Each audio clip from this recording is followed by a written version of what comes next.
Saan ba ako nagkamali? Mga kaibigan, ano bang sa tingin ninyo? Ano ba ang paggunita ng June 12? Hinahanap natin ang tunay na bayani. Marami tayong pag-usapan. Pakinggan niyo ang ating background. Ang mga tao ngayon ay mapanghusga. Wala nang hinahanap kung hindi ang kamalian ng isang tao. Ay paano tayo aasensyon yan?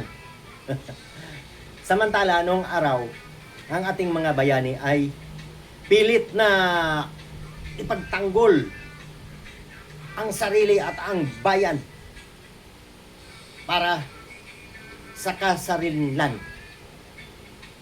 Pero ngayon, napapansin nyo, iba na. Parang lagi na tayong naghahangad sa ibang bansa. At lagi tayong tumatawag ng saklolo sa ibang bansa. Bakit? Ano ba talaga ang dahilan? Bakit ganon? Lagi tayong tumatawag. Para bang wala na tayong paninindigan sa ating bansang Pilipinas. Kagaya niyang mga wag na nating banggitin kung ano-ano man, wag na nating sisihin. Alam naman natin kung sinong nagkamali. Pakinggan mo atong music. Yung bang kagaya ng sinasabi ko, tatawagin mo mga negosyante. Dito kayo magnegosyo sa amin. Kasi ganito. Paano yan magnegosyo dito kung tayo mismo nagkakatan sa ating puro away ang nandito. Matatakot ang mga negosyante. Tapos para bang ibibigay na natin sa ibang bansa ang pamamahala dito sa bansang Pilipinas. Samantala ang ating mga bayani, kita mo naman. Teka, baka mamaya di nyo mga bata alam naman yan. June 12 June 12 ngayon 2026. Ano ba ang tawag natin yan?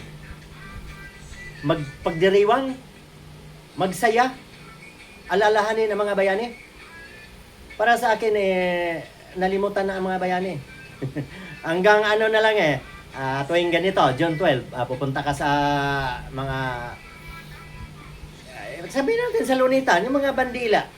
Yung mga flag, Philippine flag. Ayan ang nagtitinda nga ako dati ng Philippine flag Naglako-lako ako niyan kasi mabenta yan pagka bago mag June 12. Kasi yan yung pagwagayway ni Aguinaldo na nanalo na tayo sa mga Kastila. Yun. Pero ngayon, hindi na, iba na ngayon Iba na. Pag nakita na gusto mo magpakabayani sabihin na mga kasabihan sa mga usapang kalye Gusto mo magpakabayani magpabaril ka sa Lunita. Pilisupi na po ang mga tao ngayon, mga kaibigan, na wala na po yung magandang kaugalian. Kaya ituro po natin sa ating mga kabataan maging magalang at magpakabayani. Alam nyo, ang bayani di lang naman kailangan sa digmaan mga bata, hubugin po natin ang mga bata sa mga salita ng Diyos. Ako hindi naman ako nagyayabang na akala nyo maka-Diyos ako. Hindi nyo alam saan ako mapunta, sa impyerno ba o saan Pero importante kasi ang laman nito, kung intindihin lang talaga natin, walang kaguluhan. Babatiin ko muna, bakit ako nakasuot ng ganito? Tingnan mo sa likuran ko. Yan ang mga bayani. Yung mga suot ng ganito. Babatiin ko yung mga yung mga rescuer. Ang dami na pong nasawi dyan sa Mindanao. Bangon lang po tayo mga kaibigan. Si Jeremias Cumbis, maraming bisis din po nadapa, nalugmok, halos walang makain. At ako po nagpalaboy-laboy dahil sa mga problema na hindi ko sinasadya. Akala ko wala. Sabi nga ng kamag-anak ko na wala na ako at namatay na.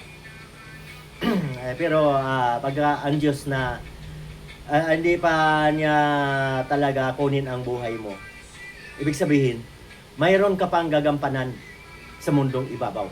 Maraming salamat, Panginoon. At binigyan mo ako ng pangalawang buhay. At di ko sinayang. Ginagamit ko ang aking kasipagan. Tinitraining ko ang aking mga anak.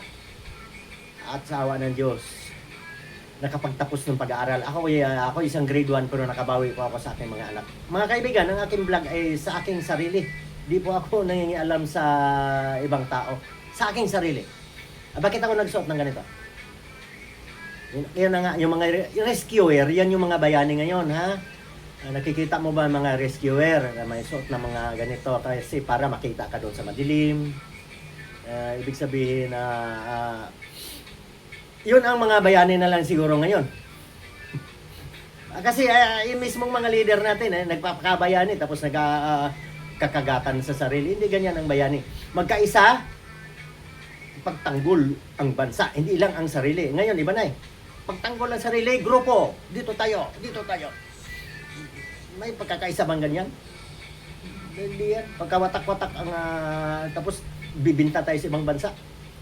Mga kaibigan, ugaliin po natin, lalong-lalo na sa mga padre di pamilya, ubugin po sa pangaral ang ating mga anak.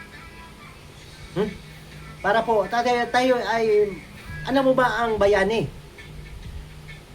Ang ating mga leader ng pamilya. Pag nagabayan natin ng mabuti ang ating mga anak at nakapagtapos, magandang buhay, bayani na po tayong ituring sa ating pamilya. Di ganun din sa bansa. Kung naituwid natin ang bansa, di asinsado lahat, na training natin.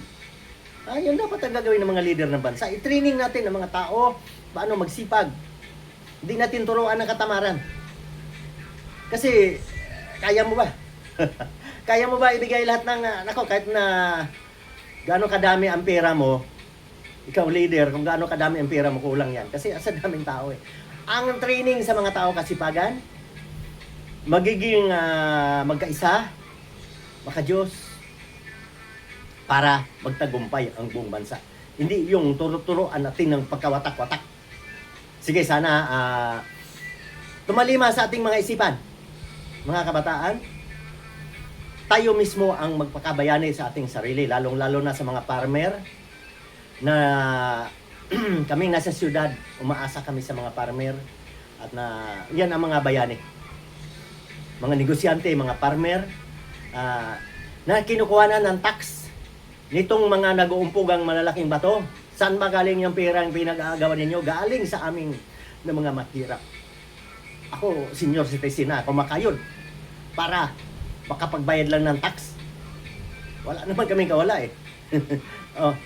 Lahat na mga trabahador pag sweldo pa lang, kaltas na yung tax eh. Yan yung pinagmamalaki ninyo. Tapos mag-away-away lang kayo dyan. Pagalin natin, mga paano tayo maging bayani. Sa ating pamilya, umpisahan natin. May tuwid natin mga anak. Na, mabait. Naniniwala sa laman ng Biblia. Kasi nandito na lahat ng batas. Yung mga batas nila natin ngayon na pinaglalaroan nandito na yan eh. Mula noon pa. Panahon ni Jesucristo. Kaya lang, hindi binawaliwala lang po ang laman nito. Kasi dahil sa mga tao na gusto sila ang magiging hari. Bayani. Hanggang dito na lang po tayo mga kaibigan. Mahaba nating oras. Maraming salamat. Magpakabayani po tayo. Unahin natin ang ating sarili, ang ating pamilya. Sigurado, kasama ang bayan natin. Uunlad.